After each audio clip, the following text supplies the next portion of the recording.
لینا چاہتے ہیں اور لینے والے بننا چاہتے ہیں کہ دوسرا فریق ہمارے لیے سکون بن جائے. ہم نے تو سنا تھا کہ شادی کے بعد بہت مزہ آتا ہے اور بہت خوشیاں ہوتی ہیں اور بہت اچھی دوستی ہو جاتی ہے اور سب کچھ, اور یہاں تو اس بندے کو میری پرواہ ہی نہیں اور بے شمار گلے شکوے. لیکن ہم یہ نہیں سوچتے کہ شادی کے اس رشتے میں بننے کے بعد ہمارے اوپر کیا فرض عائد ہوا, ہمیں کیا ذمہ داری دی گئی. رسول اللہ صلی اللہ علیہ وسلم نے ایک اچھی بیوی کی جو صفات بیان کی ہے وہ ہم میں سے کتنی عورتوں کے اندر ہیں. نبی صلی اللہ علیہ وسلم نے فرمایا, کیا میں تمہیں تمہاری ان عورتوں کی خبر نہ دوں جو جنت میں ہوں گی, جنت میں جانے والی عورتیں. ہم نے کہا ضرور ہے اللہ کے رسول صلی اللہ علیہ وسلم. آپ نے فرمایا محبت کرنے والی, زیادہ بچے پیدا کرنے والی. جب اسے غصہ آئے یا اس کے ساتھ برا کیا جائے یا اس کا شوہر ناراض ہو تو وہ شوہر کو کہتی ہے کہ میرا ہاتھ آپ کے ہاتھ میں ہے اور میں اپنی آنکھوں میں نیند کا سرما نہیں لگاؤں گی جب تک آپ راضی نہ ہو جائیں. یعنی ہر قیمت پر شوہر کو راضی کرنے والی. اور حقیقت یہ ہے کہ جو عورت یہ راز جان لیتی ہے کہ شوہر کو کیسے راضی کرنا ہے تو پھر دنیا اور آخرت دونوں ہی راحت میں آ جاتے ہیں.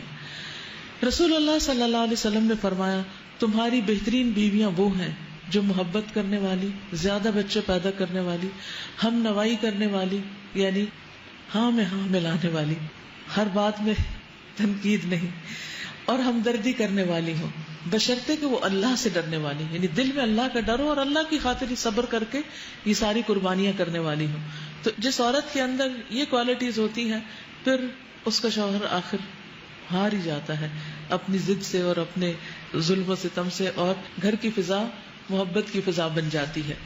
اسی طرح شوہر کے لیے بھی ہے کہ وہ اپنی بیوی کے لیے سکون کا باعث ہو. نبی صلی اللہ علیہ وسلم نے فرمایا, خیرکم خیرکم للنساء, تم میں سے بہترین شخص وہ ہے جو اپنی بیویوں کے لیے اچھا ہے.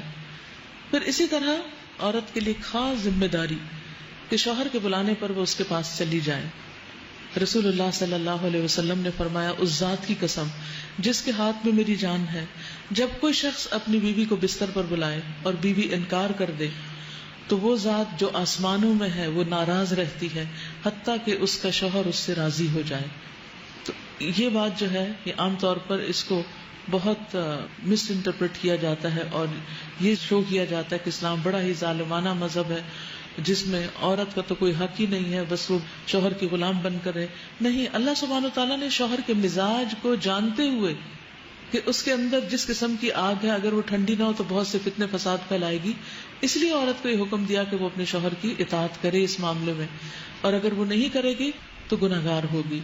اور پھر اس وجہ سے یعنی اس کے ناروا انکار کی وجہ سے شوہر کے اندر جو غضب غیظ غصہ ہوگا یا پھر وہ حقوق نہیں دے گا یا اس سے مزید معاملات بگڑیں گے, تعلقات خراب ہو کر حتیٰ کہ طلاق تک نوبت آ جائے گی, تو پھر اس میں ذمہ دار عورت ہوگی.